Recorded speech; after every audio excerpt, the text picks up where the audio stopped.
Tonight on NewsVision, Israel at war. A conflict that's raging thousands of miles away hits close to home for many UM students and Miami residents. They're seeing innocent people die on both sides. It doesn't matter if you're Jewish, it doesn't matter if you're Muslim or Christian, like no one should have to go through this. Plus, one hotel in South Beach may turn into more permanent housing for some low-income residents, a decision that is causing controversy. We should be people to push forward, start a lawsuit. This way other cities could join us. I'm positive that they will. And later on, how a boxing gym in Miami is helping at-risk youngsters stay safe. The overall goal of my life is to teach people to fight and be strong and be fully self-expressed and learn to honor themselves. So our slogan is we teach kids to fight so they don't. These stories and a lot more on tonight's episode of NewsVision. It starts right now.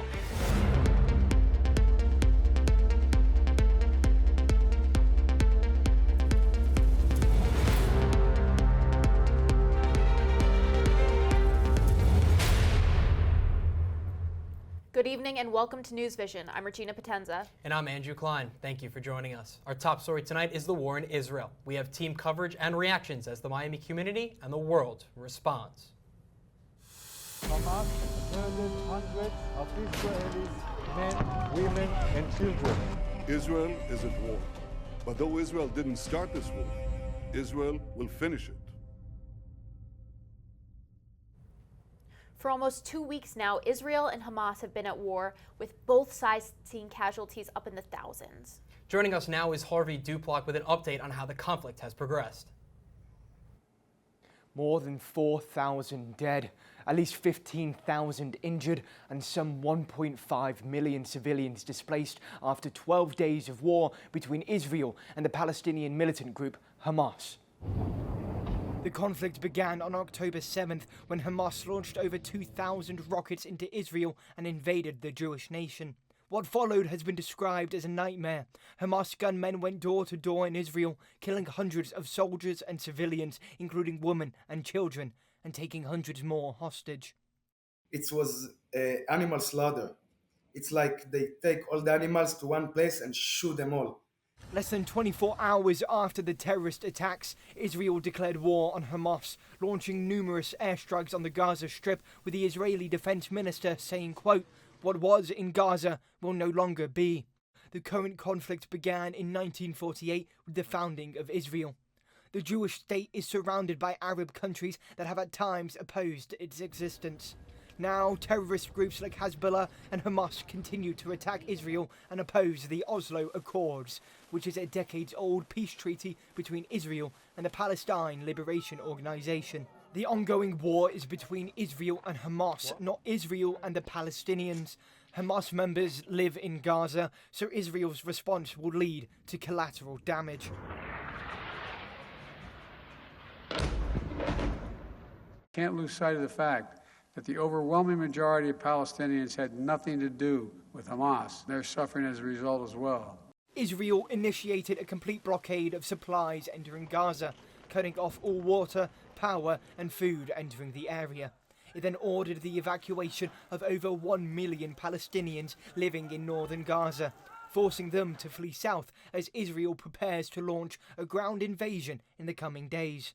We are trying now to move the civilians so that they will not be hurt, and we want to go in and uproot that infrastructure of terror. And once we'll see that the situation will be permissible for significant combat operations, then they will commence. But currently, the 2 million residents of Gaza have nowhere to go because the territory's only other neighbouring country, Egypt, said that it would not open its borders to Palestinian refugees. Meanwhile, the United States is doing all it can to bring all the American citizens in the area home. I assured them my personal commitment to do everything possible to return every missing American to their families. Yesterday, President Biden landed in Israel and met with Israeli Prime Minister Benjamin Netanyahu and Israeli President Isaac Herzog and spoke on a number of topics. President Biden said he will ask Congress for an unprecedented support package, said there's no higher priority than to bring American hostages home, and that Israel has agreed to allow aid into Gaza. Based on the understanding that there will be inspections, and that the aid should go to civilians, not to Hamas, Israel agreed the humanitarian assistance can begin to move from Egypt to Gaza. It's currently not known when the aid trucks will be able to enter Gaza. Harvey Duplock, UMTV. Thank you, Harvey. This week, several planes landed in the United States carrying American citizens who had been trapped in Israel. The first flight carrying U.S. residents who were in Israel when the war started landed at Tampa International Airport. Florida partnered with the nonprofit group called Project Dynamo to help hundreds of Floridians return home safely. First big plane load, 270 people here. I think if you were watching, you saw a lot of families with young kids. So a lot of these people were in a real pinch. They had no help. They were not able to get out of Israel. And the state of Florida stepped up and answered the call. The flights were entirely paid for by the state of Florida and Governor DeSantis. The flights will take supplies to Israel as well as bring Americans home. And here on campus, student support for Israel continues. UM's Jewish organizations have hosted various gatherings so far and are hosting another rally tonight at The Rock. Daryl Barnes now joins us live with more. Daryl, this is just one of the many events that have been going on this past week, right? Exactly, Andrew. Tonight was the second rally and third overall gathering for the Jewish student body here on campus since the war in Israel started. It was hosted by the Jewish Comparative Law Society, and it wrapped up just about a half hour ago. We have video of earlier before then. You could see people coming together, supporting each other, wearing their flags. They had some music, they had some dancing, but they had some prayer and worship and just coming together and being with each other to support each other. And that's been the main message for the UM's 7 different Jewish student body organizations since the war began just about 2 weeks ago. Since coming to UM in July, Rabbi Jason Cook has supported Jewish students by leading services. But last week, that role grew. What we kind of actually didn't expect was the huge outpouring of students, of university, of community, of everybody wanting to come together. The UM Hillel Room is usually filled with students, but after the war broke out in Israel, it hosted a vigil, becoming a gathering place for Miami's entire Jewish community. We in Miami-Dade County stand with Israel, with the Jewish people, with all of the people that are suffering, and we will always stand for those who champion democracy. An estimated 20% of UM's 16,000 students are Jewish. So in support of Israel, various UM Jewish organizations have hosted multiple events to give students and the community a sense of purpose. This can be really challenging on lots of people's mental health, knowing that I directly can't do anything about it, but we can pray, we can wrap tefillin, we can do the small things that really are the big things. And it's shown Cook just how strong this place is. Now I know what this community means. Now I know what it means for the Jewish community to show up for each other and the UM community at large to show up for each other, because we put out every single chair that we have in this building, and it wasn't enough. And his message through it all: showing up matters. Show up for each other, care about each other, love each other, and the world can and will be a better place for it, and conflict will end. Now, Rabbi Cook says to expect more events like these as the war continues. Some private, but some public like tonight. But the consensus seems to be that coming together and supporting each other is the best thing for everybody. Reporting live from The Rock, Daryl Barnes, UMTV. Thank you, Daryl. Many University of Miami students have friends and family in Israel. I met with some of them. University of Miami junior Alexis Horowitz lost a friend on October 7th. Neda Epstein was one of hundreds of people killed in the Hamas terrorist attacks on Israel. My friend was murdered. The story behind it is truly heroic, and a Hamas terrorist threw a grenade into his apartment, and he was with his girlfriend at the time, and he jumped in front of the grenade to save his girlfriend. Alexis is very worried for her family and friends who live in Israel. They're seeing innocent people die. on both sides. It doesn't matter if you're Jewish, it doesn't matter if you're Muslim, if you're Christian, like no one should have to go through this. And my friends are being deployed on the front lines, you know, to defend the Jewish state. And Horowitz is not alone. Dozens of UM students are directly impacted by the war in Israel. I also have an extended family member. He was an American who came to become an IDF soldier, and he was actually stationed near the border with Gaza, and he was kidnapped by Hamas. We haven't heard from him since Saturday, which is unfortunate and really, really like a situation that I wouldn't wish on anybody. 21-year-old Danielle Chaham finished 2 years of service in the IDF earlier this year and now lives in Miami. When the war began, she re-enlisted and will deploy as soon as her Israeli insurance papers are approved. I'm planning to go back because I want to go help and instruct the combat soldiers before they go in. All of my friends who are in my unit, they're all already there, like teaching and helping the soldiers out, trying to get them to refresh their memory, because what they're doing is they're taking people who haven't shot in years to go fight. Danielle also told me that she will fight on the front lines in honor of her former commander, who died on the first day of war after serving for years in the Mossad, the Israel Special Ops Division. And speaking of on-campus impact, UMTV got a chance to speak with a prominent Jewish figure in the community. We're joined now by Charlie Hill, who sat down with Rabbi Mendy Felig at Chabad at the University of Miami. Charlie? Thanks, Andrew. I'm here at Chabad with Rabbi Felig. Thank you so much for joining us. So first, how is Chabad responding to the conflict in Israel going on right now in relation to students on campus?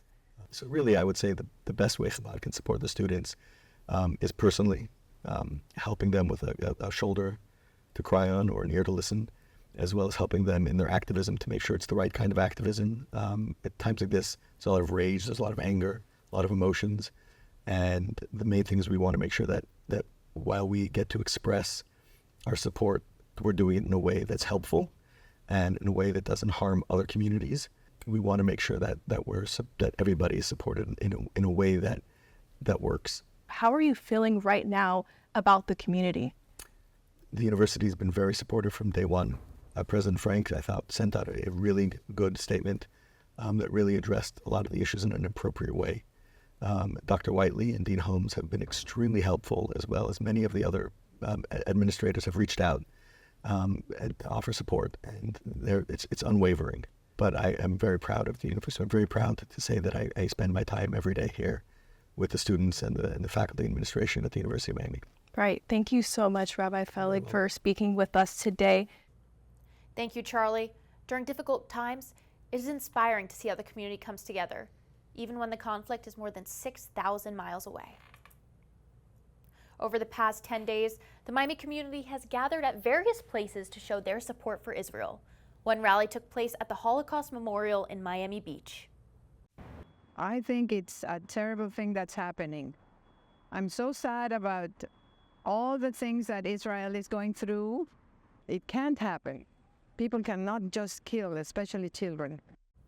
The rally ended with people singing the national anthem of Israel, which is a beacon of hope in these violent times.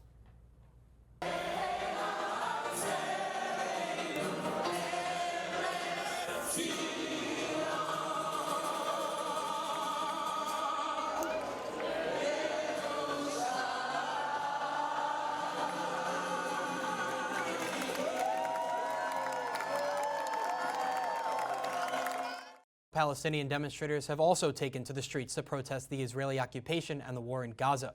Katelyn Kucharski attended one local pro-Palestinian rally to hear what South Florida residents are saying about the conflict in the Middle East.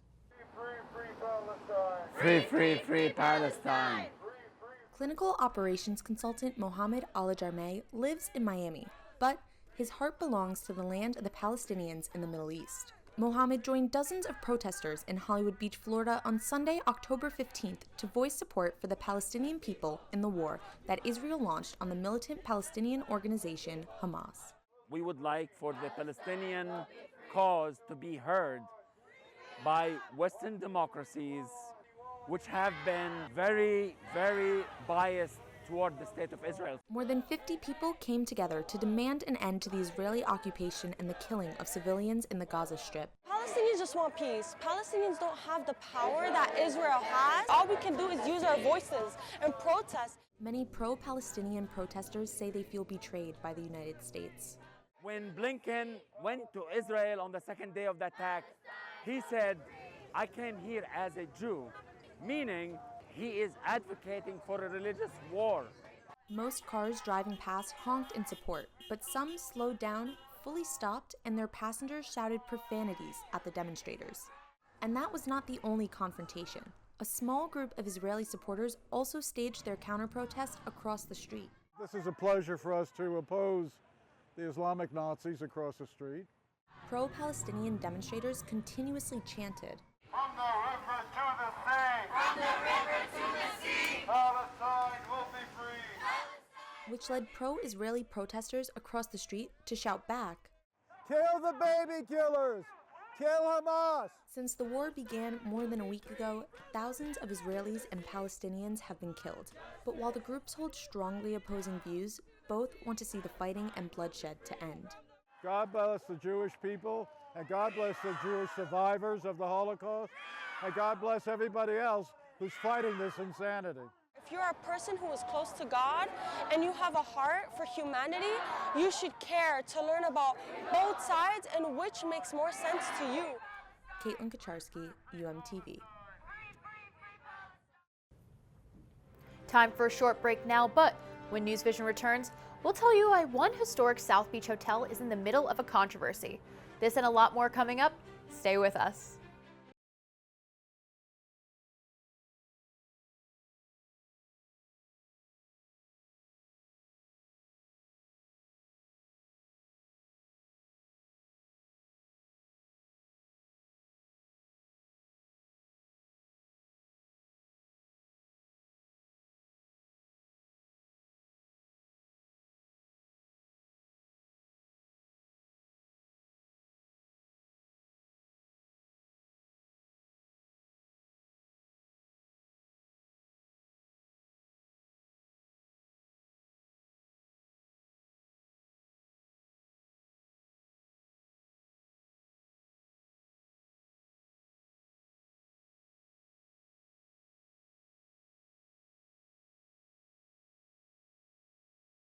The University of Miami is mourning the tragic death of a beloved student leader. All of the moments that I was able to share with him, looking back, were so special to me now. Plus, as students around the country go on spring break, Miami Beach is breaking up with spring breakers. We will tell you about all the restrictions that visitors will be faced with at the popular spring break destination this month. My moral obligation is to make sure people come to our city and they leave safely. And later on, we will introduce you to one local artist who uses her talents to help endangered turtles. I was scared. I was a little scared. I didn't think I could make it as an artist. I doubted myself. We will have these stories and a lot more on tonight's episode of NewsVision.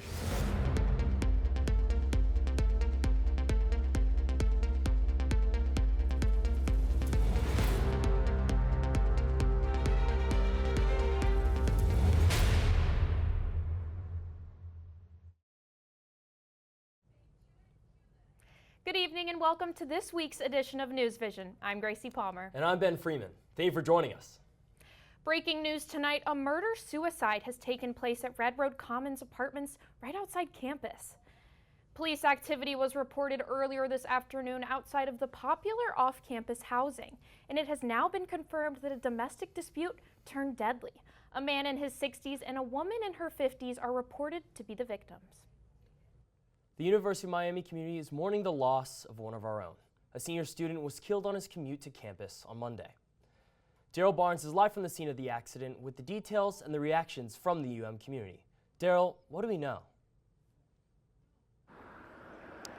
Senior Daniel Bishop was riding this scooter here to campus at the intersection of Lejeune and Altura Avenue when police say he was struck and killed on his Monday commute to campus. Now, Daniel was one of the most involved students on the UM campus. He was a campus tour guide. He was involved in a number of different spirit organizations, and all those organizations stopped all activities this week as they took time to honor his life.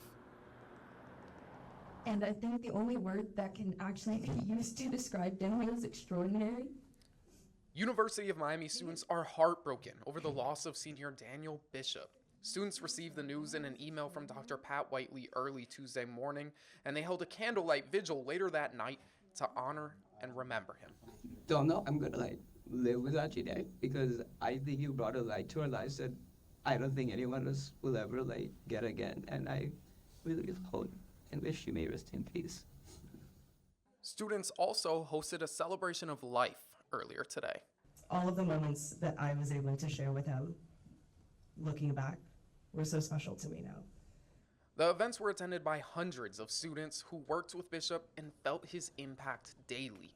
As a member of It's On Us, President's 100, and Hurricane Productions, among other involvements, students say Bishop exemplified what it means to be a Kane.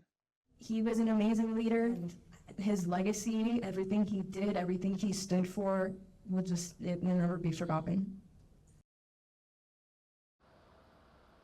Daniel Bishop was an active advocate, was an active activist, was an avid activist. He was a sophomore at Marjorie Stoneman Douglas during that 2018 shooting. He was a big part of that March for Our Lives movement since then. Daniel studied mathematics at the University of Miami. He actually had a job lined up to teach math at Gulliver Prep nearby.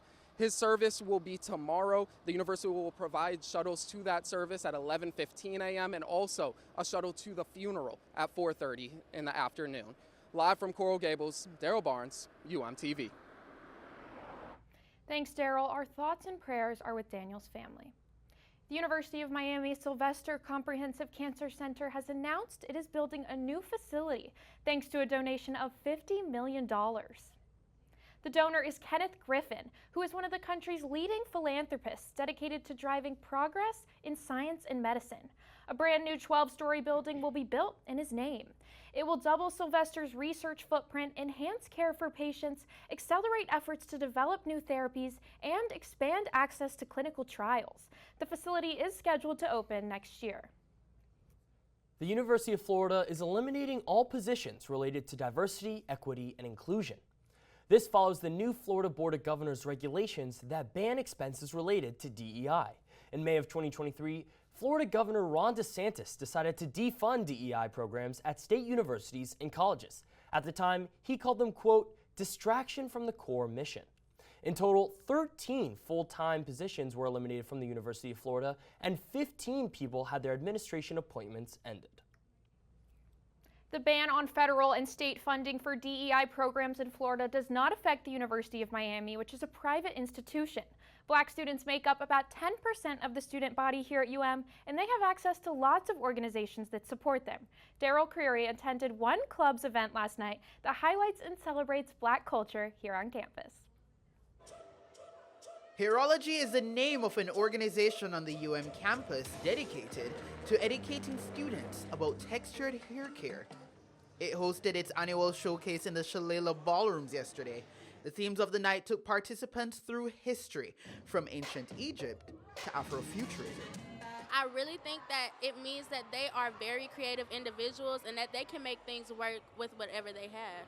Student volunteers were styled and brought to center stage with striking visuals that revolutionized Black identity. It was a great way for us to connect with the Black community here and really just express ourselves in ways that we never thought possible. Campus leaders say the success of the showcase is one of the many things that ignite the drive to protect how the Black community wants to be recognized by the rest of the world. Black expression is just being able to take ourselves out of that box that society puts us in and really expand. Shows that we're not more than one thing, we're many things.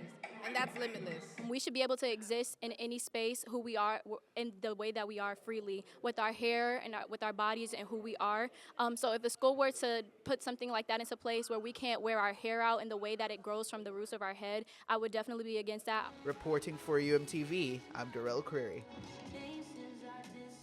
The Brightline train system is adding a new stop on its current route between Miami and Orlando. The new stop will be in the town of Stuart, Florida, just north of West Palm Beach. When Brightline launched in 2018, there was originally service between West Palm Beach, Fort Lauderdale, and Miami, but the company has since expanded to Aventura, Boca Raton, Orlando, and now Stuart. The new stop is expected to open in the second half of 2026. We are 2 days away from spring break here at the University of Miami, and for all of you thinking about hitting the beaches, be aware that the City of Miami Beach has placed a bunch of strict regulations that would affect spring breakers. Miami Beach is one of the most popular spring break spots for students from all over the country. Each year, an estimated 40,000 people visit the city in March. But for the past 3 years, Miami Beach has struggled with widespread violence, unruly behavior, thousands of arrests, and even some deadly shootings during spring break. And this is exactly what city authorities want to put a stop to. We want to be proactive and limiting that, because anytime somebody is hurt, and in the case last year, 2 people killed on back-to-back nights, it's my moral obligation is to make sure people come to our city and they leave safely. The city of Miami Beach has implemented restrictions before, but this year they are much more serious, ranging from curfews to DUI checkpoints and early beach closings. The Miami Beach City Commission also voted to restrict access to parking garages for non-residents. During the weekends of March 7th and 14th, most parking garages will be shut down in Miami Beach, and the few that are open will be charging a $100 fee to park. I don't think it makes sense to increase the prices for parking. I don't think that has anything to do with how unsafe it is here. I mean, maybe checking bags is a good thing. I feel like there should just be more patrolling in general. This week, Florida Governor Ron DeSantis authorized 45 state law enforcement officers to be deployed to Miami Beach to help the local police. Among other things, officers will be doing bag checks at the 3 beach entrances that will be open. Obviously, people were dying, and we've all seen the videos and how hectic and crazy it gets. To fight extreme measures, you have to, put out extreme, restrictions. The city is hopeful these restrictions will reduce not only the number of spring breakers who travel to Miami Beach, but also the violence. I think we've done everything from a policy standpoint and a legislative standpoint. Now we're implementing it, and I think it's going to be a good spring break. And I'm joined now by reporters Andrew Klein and Billy Brightman, who are live in the South Beach neighborhood of Miami Beach to give us an update on the restrictions. Guys, what's it like over there?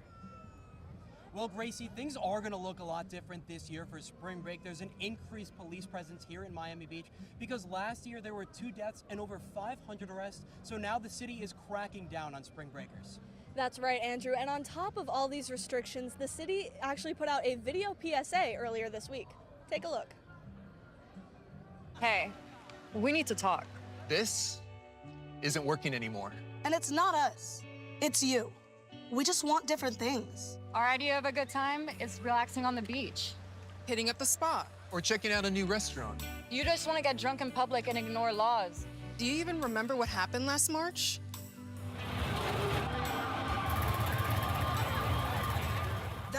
Well, the video goes on to tell spring breakers that they're not welcome here in Miami Beach and that there will be a lot of restrictions throughout the month of March. Now, our spring break hasn't started just yet. It starts this weekend, but there are a lot of college students that have already had spring break and a lot more that are going to have spring break in the near future as well. And it's because of all these staggered breaks that the city is extending their restrictions through the entire month of March. And now these restrictions are going to include limited beach access, security checkpoints, bag checks for prohibited items such as alcohol, coolers, tents, and tables. Billy, beachgoers will not even be allowed to play music on portable speakers, and all garages and surface parking lots will have a flat rate of $30. Now, Andrew, that does not include restrictions for the 2 high-impact spring break weekends, and those come with their own set of restrictions. The high-impact weekends include today, March 7th through March 10th, and next weekend, March 14th through March 17th. Now, during these 2 weekends, the parking rate's going to jump to $100, and there will be DUI checkpoints on Fridays and Saturdays. And Billy, police will even have license plate readers on select streets to crack down on dangerous activity. And these restrictions are going to apply to everyone. Residents and people who work in Miami Beach are going to see more relaxed parking restrictions. And for those who live here and for those who don't, the free Miami Beach trolley is going to be running so they can still head to the beach and get some of that sun. So if you're in the area for spring break or you're coming in the near future, make sure you know about the rules and restrictions. And of course, be responsible and be safe. Live in South Beach, Miami, Andrew Klein and Billy Brightman, UMTV. Thanks, Bill and Andrew. The city of Miami Beach has also announced that it would conduct arrests for violence and drug possession during spring break. And here on campus, school administrators take drug use prevention seriously. Every month, UM students are invited to attend a Narcan training event. It's hosted by the Sandler Center and an organization called Fentanyl. The main goal of the event is to bring awareness to the dangers of opioid use, as well as educate students how to use the life-saving drug Narcan to anyone who might be experiencing an overdose. The whole goal behind this program is to ultimately teach people how to be safe, teach people, if they are going to use, how to be safer, right? We're not here to judge people on whether or not, or to use or not to use. It's more about, if you are, we want you to be safe. Students were given fentanyl testing strips and free Narcan after the training. The next Narcan training event is on April 16th at the Shalala Student Center. Time for a short break now, but when NewsVision returns, we will tell you why one swim school in Miami is going above and beyond educating students in the pool. We'll be right back.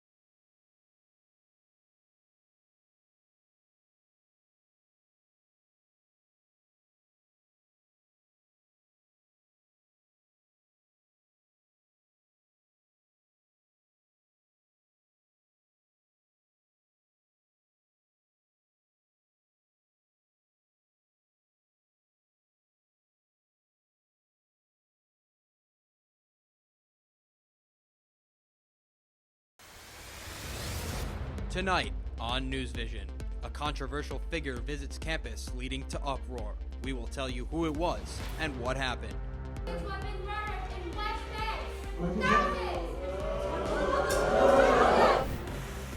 Plus, a place popular with UM students is shutting down. So the purpose of the mall right now is to kind of close off all the leases.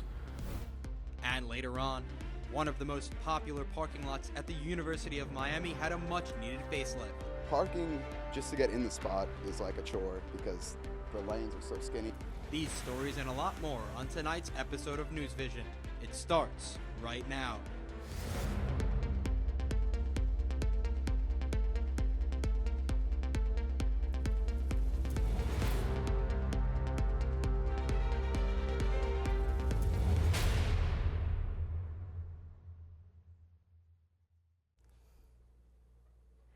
Good evening and welcome to this semester's first edition of NewsVision. I'm Ben Freeman. And I'm Gracie Palmer. Thank you for joining us.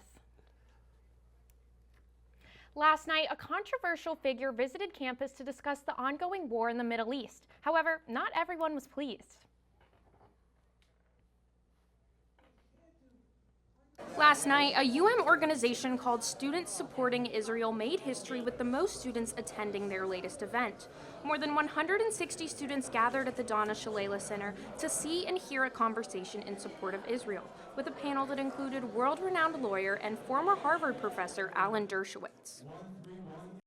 This is not about Palestinians. This is about Jews. And it's only about the perpetrators. And we have to change that narrative, and we have to change that direction, and we have to alert the world to the double standard and the hypocrisy that is applied to Jews when they defend themselves. But despite a warning from the panel's moderator, please do not interrupt the panelists at any time while they are speaking. If this occurs, you will be escorted out.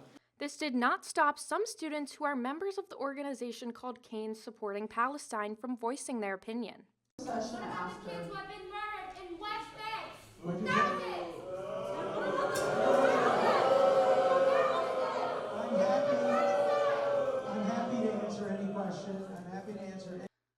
She was escorted out by UMPD, who had a heavy presence during the event. Other students were also upset that UM had invited Dershowitz, who is known for his role representing O.J. Simpson and Jeffrey Epstein, and he recently made headlines as his name was included on the list of visitors to Epstein's private island. The Miami Hurricane newspaper had initially reported that Dershowitz was a frequent visitor to the island, a claim they have since retracted. Dershowitz promptly released a statement that reads, quote, "The accusation against me has been resolved in my favor. The truth is that I did absolutely nothing wrong, and the only reason the false accusation is being raised again is Canes for Palestine, according to the Miami Hurricane, have started a widespread media campaign against his, quote, presence on campus." If you missed the talk last night, you can still catch Alan Dershowitz in person. He will be attending the U.S. premiere of the documentary called The Trials of Alana Dershowitz at the Boca International Jewish Film Festival on February 17th. U.S. Secretary of State Antony Blinken has toured the Middle East this week for the 5th time since the start of the Israel-Hamas war last October, this time in hopes of mediating a hostage release. Blinken met with Israeli Prime Minister Benjamin Netanyahu, who said the war in the Middle East would continue until Israel is triumphant.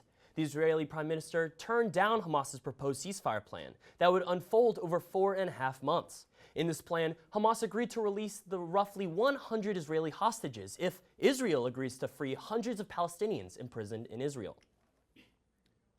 Blinken argues in favor of Israel accepting the proposed ceasefire and still holds out hope for the deal.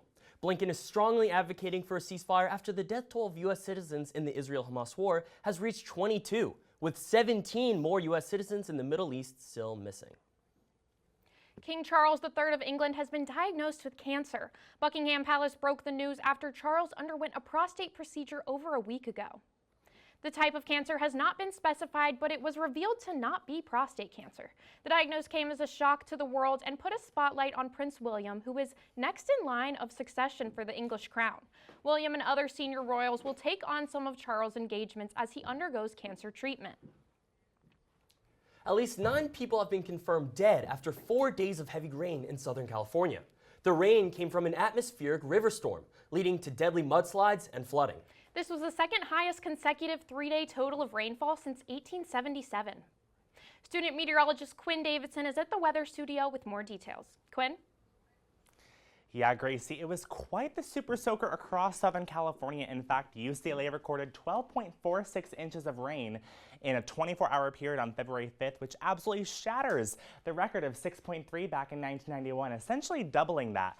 And in fact, it is very interesting to note that this is meeting the criteria of a 1 in 1,000 year flood event, surpassing that threshold by 1.1 inches. So definitely quite a drastic situation that unfolded across Southern California. Let's take a look. Here's our radar recap of what occurred in Southern California. An atmospheric river is basically a hose of moisture being funneled directly into the state, which is why you can see areas depicted in green and darker colors as red and orange, which are thunderstorms and heavier rain that basically stalled over Southern California, flooding areas like Santa Barbara, Ventura counties, Los Angeles counties, pushing down further even to the south in Orange counties and San Diego counties, where there were tornado warnings and severe thunderstorm warnings. A very serious situation that unfolded there. Thanks, Quinn. We'll check in with you again later. For 25 years, the shops at Sunset Place have stood strong in South Miami. But since the COVID-19 pandemic, the mall has struggled to bring in customers. Now, the city plans to tear down the shopping center. Andrew Klein is live at the shops at Sunset Place with more. Andrew, what is going on with Sunset Place? Sunset Place has certainly died down in the last few years. But when the current city commission took office in 2022, they took initiative, and now they hope to revitalize this historic location. When you drive down South Dixie Highway, there are endless restaurants and stores that have thrived in Miami-Dade County. But one location has struggled more than others. So the purpose of the mall right now is to kind of close off all the leases. There's condos there as well. I think there's like 37 or 41 little condos. Those have all been acquired. So the idea is to get everybody out so we can go ahead and demo it. The shops at Sunset Place has been around since 1999 and used to be a popular attraction, especially for UM students. Back in those days, there were bars, but there was also Barnes & Nobles. There was, cool retail stores, whether it's Gap, Banana Republic, and so on. Over the years, those have gone away, and so there's no real reason to go there. So that's why the students don't go out there. The location has a rich history, hosting the Riviera Theater from 1925 to 1926. In 1934, the Wholesome Bread Company took its place, standing strong for nearly 50 years. In 1986, a mall called the Bakery Center opened up. But after 10 years, it too was forced to close its doors.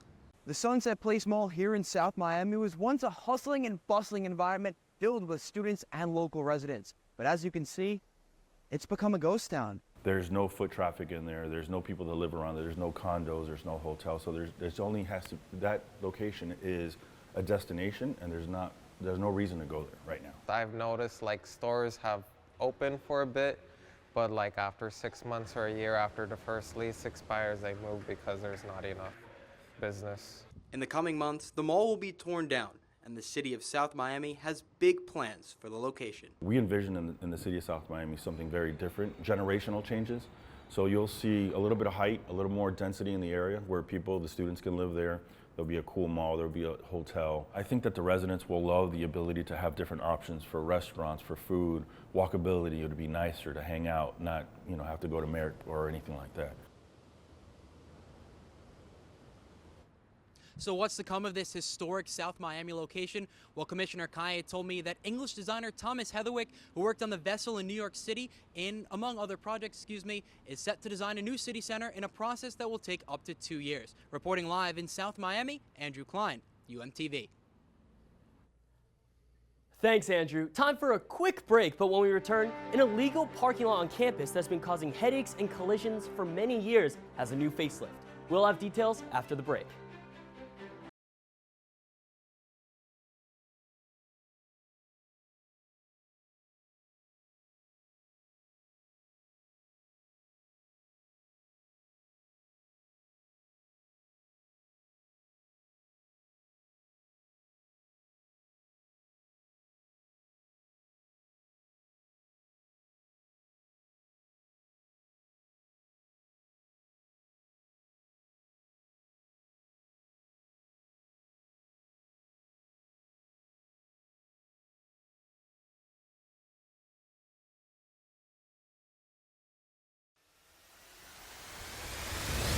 Tonight on NewsVision, the University of Miami School of Architecture has lost an influential professor who will show you how he is being honored.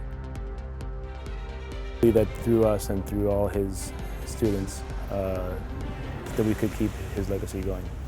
Plus, we will introduce you to one South Florida athlete who is proving that no injury can stop him. I will be world champion. I will be an Ironman. I will be the best. And later on, Canes football is back for the spring game. These stories and a lot more on tonight's episode of NewsVision. It starts right now.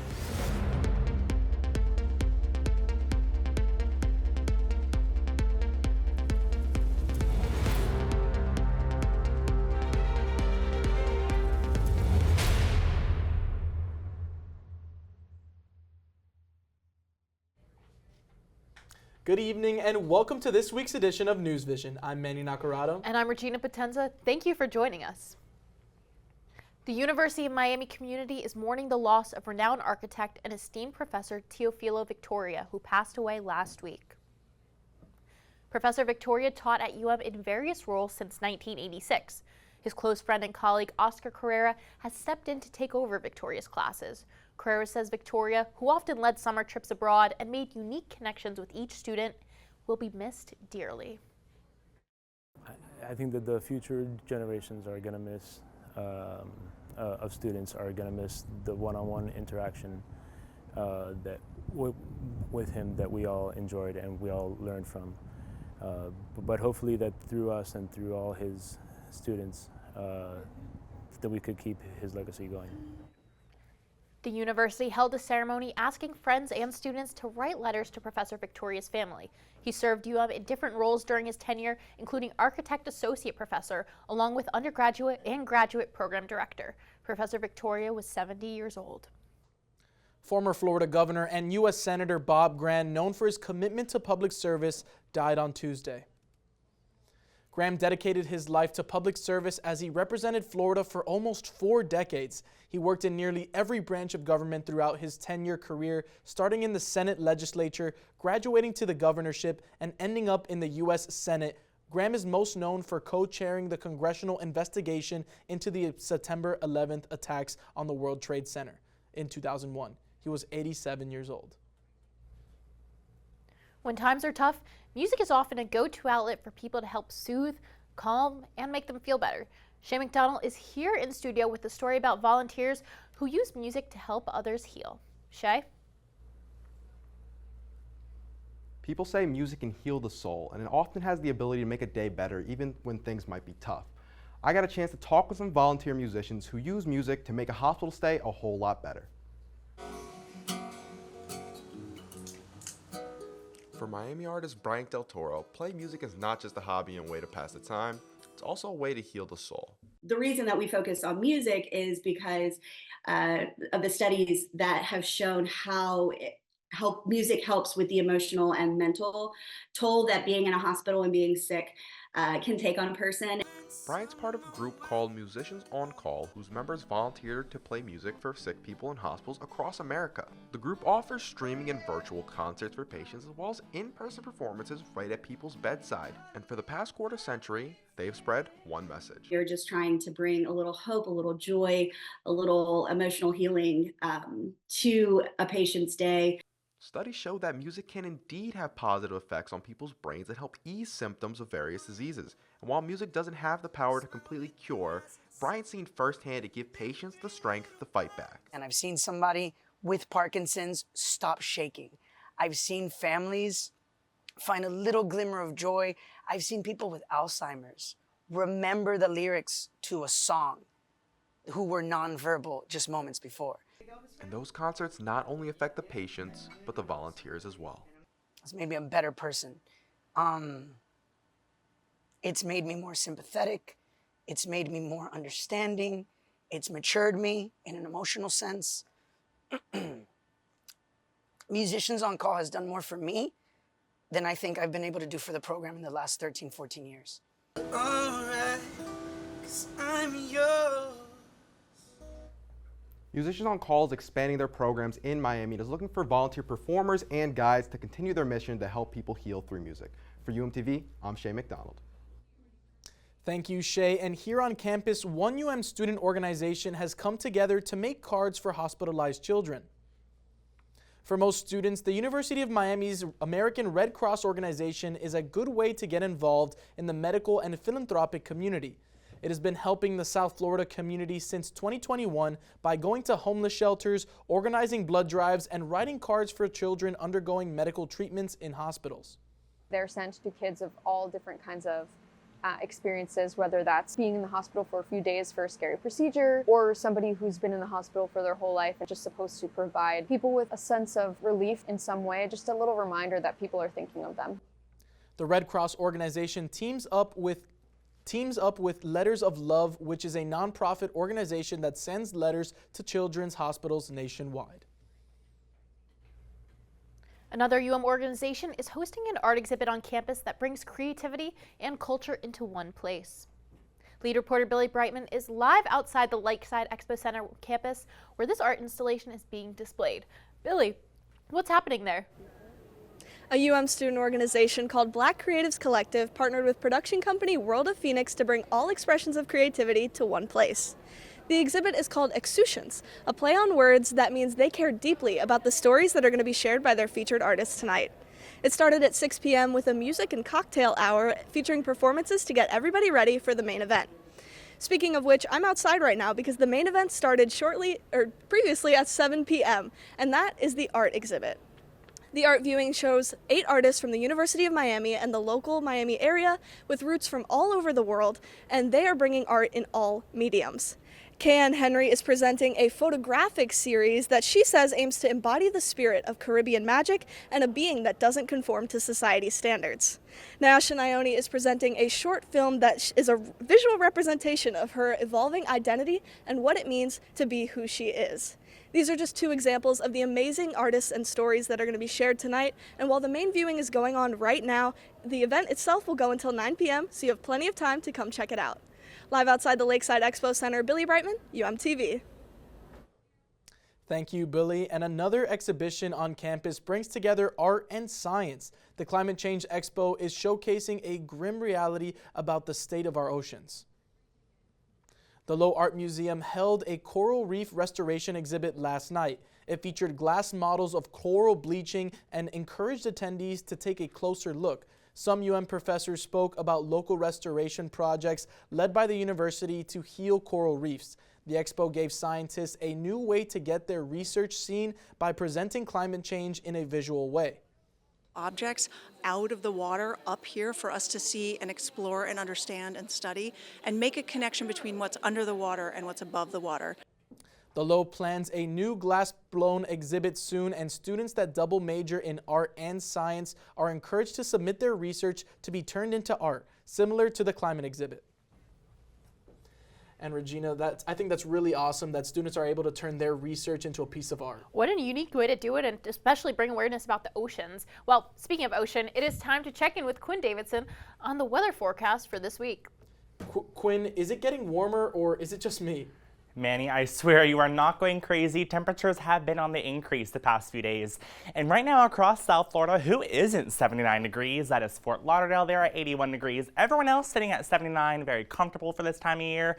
Although our temperatures are climbing, the average for this time of year is 84, but Monday we should be approaching the 90s. 88 degrees is our forecast high, and this is the same day as Earth Day. So I know UM has a lot of campus events happening on Earth Day. We'll have near record heat. The record high temperature is 91 back in 1905, and it'll be nice and steamy as we have some humidity increasing. And I know it's not just me, it's been very dry here across South Florida. In April, we've only had just less than half an inch, 0.45 inches of rainfall. That is just 1.26 inches below average for this time of year.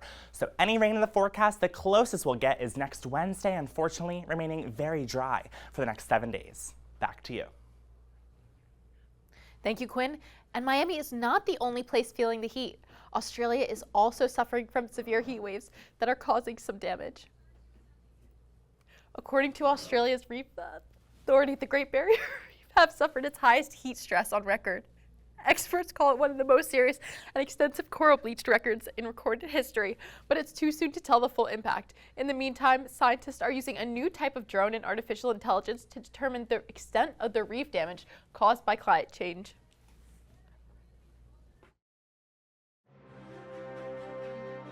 Introduce you to one Florida resident who is breaking barriers and proving that an injury cannot stop him from making an impact. Stay with us.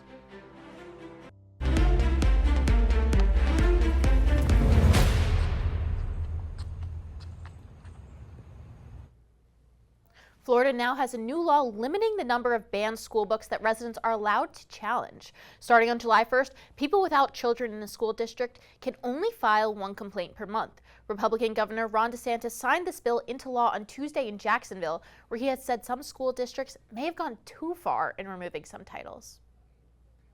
Are taking the curriculum transparency and they're trying to weaponize that. The new law does not include a penalty. It also does not limit the number of challenges a parent with a child in a school can file. In a new report, literary and free expression advocacy group called PEN America reported more than 4,300 instances of banned books in 23 states from July to December of 2023. Columbia University is under fire for anti-Semitism on campus. University leaders testified to a House committee yesterday in regards to the school's response against hate on campus towards Jewish students. Taryn Jacobs joins us now with more. Taryn?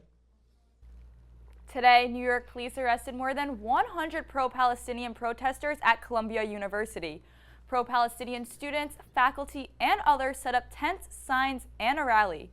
Many of the protesters camped out overnight. Officers used bullhorns Thursday to tell protesters to leave or face arrest. The protest began yesterday during the university's president testimony on the Hill. Columbia University's president and board co-chairs testified on Capitol Hill on Wednesday. The hearing was about the university's response to anti-Semitism incidents on campus. Testimony on that topic is why both the Harvard and UPenn presidents resigned last year.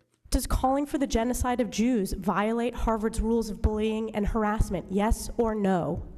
It can be, depending on the context. Specifically calling for the genocide of Jews, does that constitute bullying or harassment? If it is directed and severe or pervasive, it is harassment. The University of Southern California is also under scrutiny this week. It says that its pro-Palestinian valedictorian cannot deliver the graduation speech because of security concerns. I stand by human rights, and I continue to. That's not something I'm going to apologize for. A report out this week from the Anti-Defamation League shows record numbers of anti-Semitic incidents across the country last year. It says incidents skyrocketed after Hamas attacked Israel on October 7th. We have never, ever seen anything like this. The Council on American Islamic Relations says Islamophobia also has been on the rise since October. We've seen a spike of almost 3 to 4 times the number of incidents, hate incidents. Taryn Jacobs, UMTV. This past week, Dubai was flooded with the heaviest recorded rainfall in the country's history. The airport and many school districts were closed due to the flooding, and much of the United Arab Emirates is still out of commission while the water drains. Quinn Davidson is here to update us on the situation. Quinn, what's going on? You guys, some crazy videos coming out of Dubai, this insane flooding. We had so much rainfall in the country that was a year's worth of rain falling in just one day. It was the most they've seen since records began in 1949. What we know now is at least 21 people have been killed in the floods, and this was an insane precipitation event as it just kept pouring and pouring and flooding the neighboring regions. We saw many different flood zones with cars and tarmacs on the plains. They had lots of rainfall in just a 24-hour period, and this is something interesting because Dubai has been experimenting in the past few decades with cloud seeding. And what cloud seeding is it basically pumps moisture into clouds, and that creates enough moisture for rain to fall. There is no direct link right now if whether or not cloud seeding was connected to this event, but it is something that they are going to continue to study in the next coming weeks. Thank you, Quinn.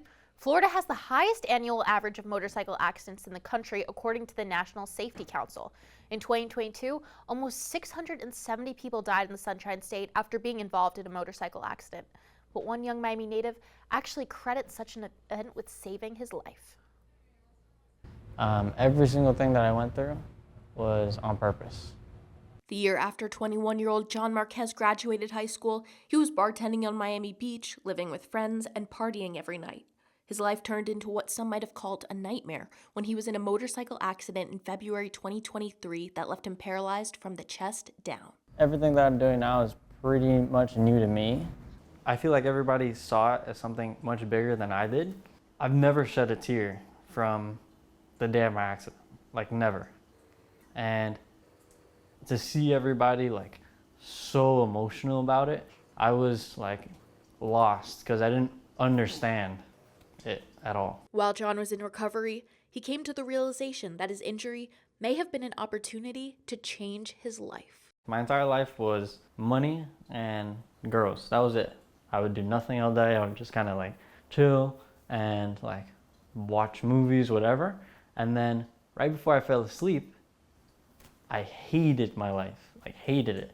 And when I woke up in the ambulance, I was like, okay, like something's gonna change. A few weeks after the accident, John found a new purpose in life, training for para-triathlons with the ultimate goal of making Team USA. He's been like that since he was young. He liked to do things he couldn't do. He liked to do things that were challenging, you know? And he loves like finishing. With the help of his doctors and physical therapists, John has been training up to 7 days a week to prepare for his para-triathlon. A lot of times in that situation, people are asking me really big questions. When am I going to walk again? Is my life over? You know, how am I going to participate in society? And John was more just like, how do I get back at it? And that was there from day one. I saw it. John has now been training for para-triathlons for just under a year. On April 14th, John had one final chance to qualify for the National Para-Triathlon Championship by swimming a mile in the ocean, biking 12.5 miles, and wheelchair racing 3 miles in record time. Like I was born to win. I wasn't born, like I don't train so that I can compete. I train to win. So my goal, I guess, is like exactly that, to win, to be world champ. I don't know who you are, but I'm coming after your spot. I will be world champion. I will be an Ironman. I will be the best. After about a year of training, last Sunday, John qualified for the USA Para-Triathlon National Championship. In Wisconsin on June 23rd, John will compete against the best para-athletes in the country for a chance to take home the national title. And still ahead on NewsVision, the women's basketball team here in Coral Gables brought in a few familiar faces for the 2024-25 season. Find out who they are when we return.